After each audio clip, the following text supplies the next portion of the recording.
السلام علیکم۔ آج کی اس ویڈیو میں موجودہ دور کا ایک بہت ہی بڑا ایشو میں آپ کے ساتھ شیئر کرنا چاہ رہا ہوں، اور اس کا ٹاپک ہے عبادتیں صرف جائے نماز پہ نہیں ہوا کرتی، یہ درد دل میں پہنا ہوتی، یعنی کہ عبادت کو صرف صوم و صلاۃ تک محدود کر لینا آج مسلمان، خاص کر ایشیائی مسلمانوں کا وتیرہ بن چکا ہے۔ یہی وہ عنصر ہے جس نے مسلمانوں کے تصور کو بطور ایک مذہب کے پیروکار بہت نقصان پہنچایا۔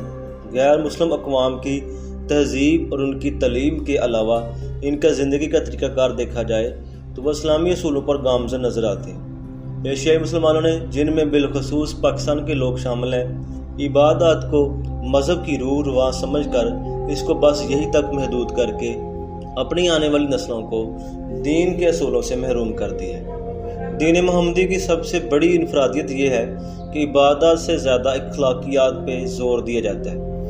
جس دین کے رہبر محمد صلی اللہ علیہ وسلم کا اصول یہ ہو کہ اپنے بچے کو ظاہری پیار محبت مت کرو، کہیں اس مجلس میں کوئی یتیم موجود نہ ہو کہ اس کے دل پہ کیا گزرے گی، اس کے پیروکار انسانوں کو زندہ جلانے میں کچھ اور تک نہیں سمجھتے۔ اس سے بڑی پستی کیا ہو سکتی ہے کہ اسلام کے وضع کردہ اصولوں کے تحت حقوق العباد کی اہمیت بہت زیادہ ہے، جن میں اخلاق کے بلند ترین درجات صرف نرمی سے پیش آنا، مخلوق سے اچھا برتاؤ کرنا، مخلوق کے لیے آسانیاں پیدا کرنا، والدین سے نرمی بات کرنا، دیانتداری اور سچائی سے کام کرنا، کسی کو دھوکہ نہ دینا شامل ہے، اور اپنے اخلاق سے کسی کو محبت اور ہمدردی دینا، اور اپنے عمل سے بلا تفریق مذہب کسی کو آرام اور آسانی دینا ہی سب سے بڑی عبادت ہے۔ اس لیے تو کہا جاتا ہے کہ عبادت صرف جائے نماز پہ نہیں ہوا کرتی، یہ دھیمے لہجے، نرم رویے، ہمدردی